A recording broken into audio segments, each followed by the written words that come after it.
Hello. So, this night, pag-usapan natin yung PhD ni Francis Leo Marcos, no? So, meron ako papakita sa inyo screen. Okay? Tignan natin, no? Ito yung sinishare nila na picture ni Francis Leo Marcos, no? Na ayan, meron daw siyang honoris causa na at Doctor of Humanities honoris causa. First of all, okay. At dito daw niya yan nakuha sa Cambridge, no? Cambridge. First of all, alamin natin kung ano ang humanities, no? Ano ba ang humanities? Okay, ayon dito sa ating sa Britannica, kung hindi niyo nalalaman, ang Britannica ang pinaka sikat na encyclopedia, na legit na encyclopedia sa nung time na gumagawa pa ng printed na encyclopedia itong Britannica. Well, syempre kasi ngayon digital na, kaya ganyan.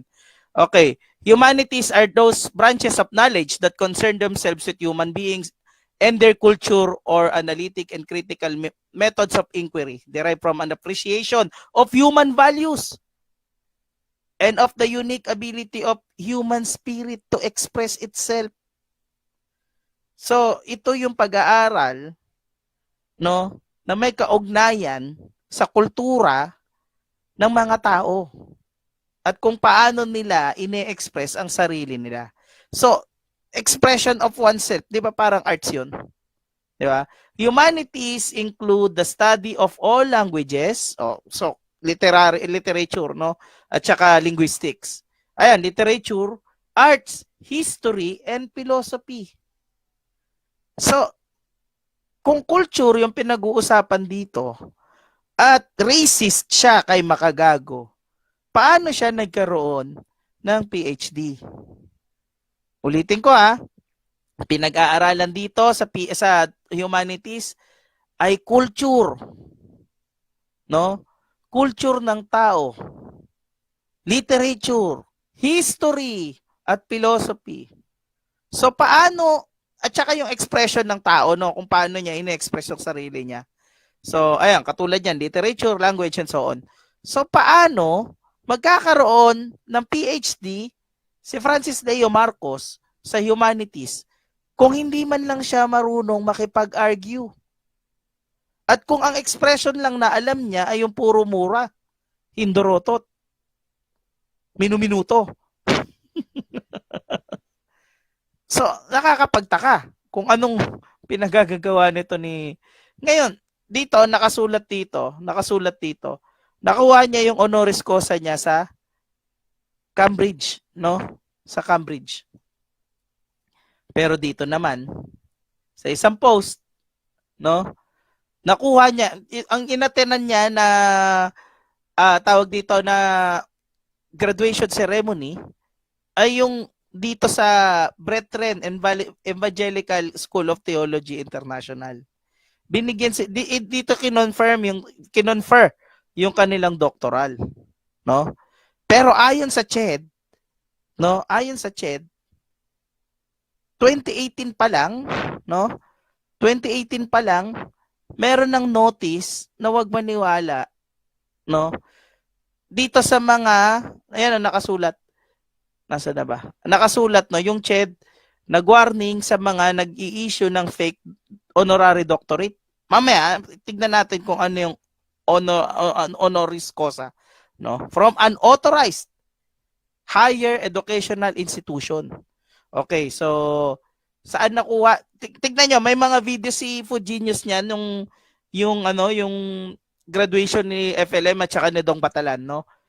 Okay, so ano yung mga school na hindi recognized ng ng CHED na mag-offer ng mga degree na katulad niyan, no?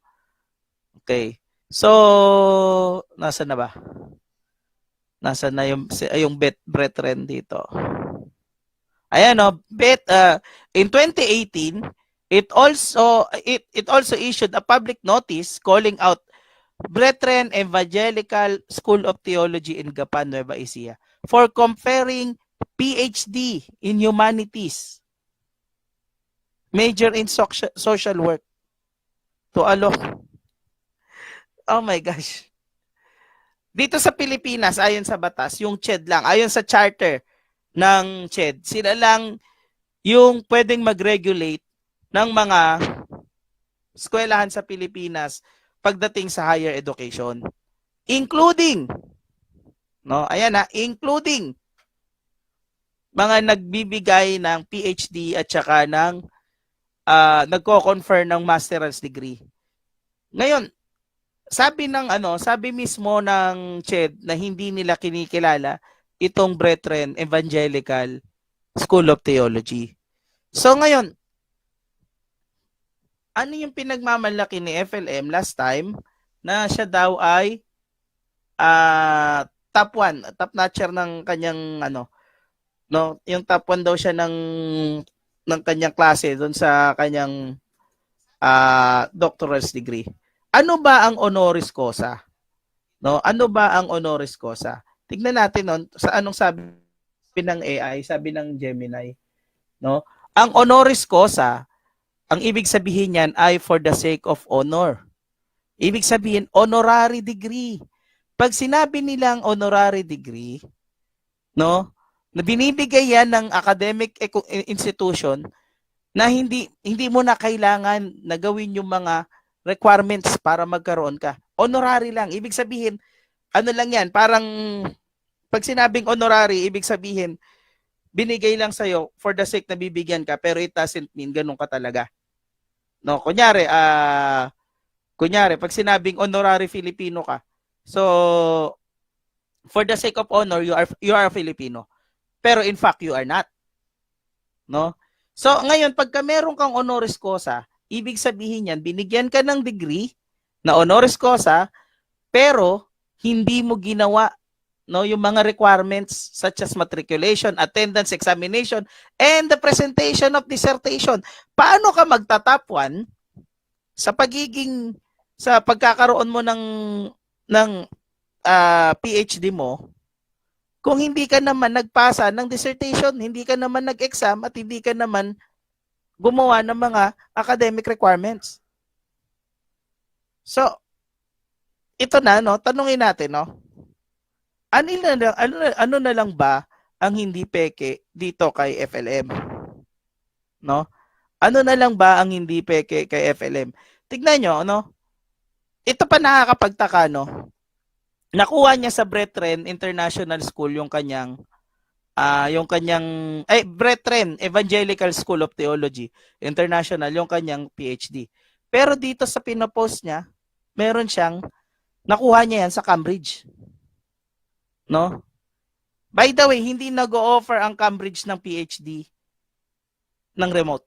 Kailangan mong pumunta doon. So, kailan pumunta ng London? Ito si FLM. Baka yung Cambridge na sinasabi niya dito, yung Cambridge School doon sa may Laguna. So, ngayon, anong masasabi niyo dito sa na ito? Believe ba kayo na meron siyang PhD? At saka anong masasabi niyo? Meron kayong yung mga nanonood sa akin, alam ko may bachelor's degree, merong mga graduate diyan ng merong mga graduate diyan ng college, no, bachelor's degree. May yung iba diyan may masteral. Hirap na hirap kayo na kunin yan. Pero this person, nagkaroon siya ng PhD nang hindi man lang nagpasa ng dissertation, hindi umattend ng klase. Paano niya nagawa yan, no? I mean, paano niya nagawa yan? Nasa kulungan siya ng ilang taon, no? Simula 2020 hanggang 2023 nakakulong tong taong to. So paano siya nakagawa? Paano siya naka-attend? At paano siya nakakuha ng PhD? So this is a clear misinformation on the part of Francis Leo Marcos. Mini-misinform tayo na meron siyang PhD when in fact honorary degree lang yan. At yung honorary degree na yan ay galing pa sa institusyon na hindi kinikilala ng CHED, yung nag-iisang regulatory body ng Pilipinas pagdating sa higher education. So, anong masasabi nyo? Are you happy? Kung hindi ka graduate, for example, are you happy na may isang tao na ganito na walang pinaghirapan, nagbayad lang ng pera, nagkaroon ng honorary degree? no? Tapos at the same time, yung mga nagkaroon diyan ng nagkaroon ng diyan, masteral, anong pakiramdam na nagkaroon na pinaghirapan niyo yung masteral niyo? Tapos itong taong ito, no? Itong taong ito nagkaroon ng masteral ay nagkaroon ng PhD nang hindi naghirap. No? Pinagmamalaki pa niya sa ating lahat. And lastly, yung mga legitimate na nakakuha ng PhD na kinonfer ng mga ng legitimate na higher educational institutions, university, no? How does it feel na may mga tao na nagki-claim na may PhD sila? No? When in fact, galing sa kaduda-dudang institution yan nang galing, no? Comment down below, no, kung anong masasabi nyo dito sa dito sa taong ito. I mean, dito sa degree niya na Tsaka bakit kaya sa tingin nyo hindi na niya nilalagay yung kung saan siya talaga graduate, ay kung saan niya talaga nakuha yung degree na yan, no? Hindi na niya nilalagay. Parang itinatanggi niya na, no?